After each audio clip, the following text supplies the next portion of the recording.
Space Cat by Jeff Dean Ardo. Illustrated by Ken Bowser.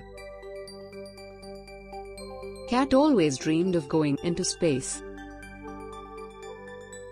Cat read many books. She built many models. Dog said, cats don't belong in space. But Cat knew he was wrong. Cat built a rocket in the yard. It blasted off a few feet into the air. But it fell to the ground.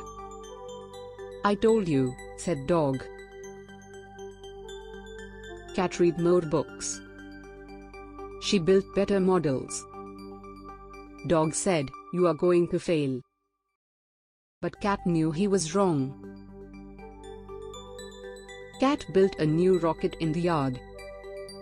It took a long time. Finally the rocket was finished. Cat climbed inside. Cat switched on the buttons. She turned the dials. The engines roared to life. 3, 2, 1, blast off. The rocket blasted off the ground. It flew high into the air. Cat had done it. She was in space. Cat was very happy. The end. Thanks for watching and please subscribe my channel.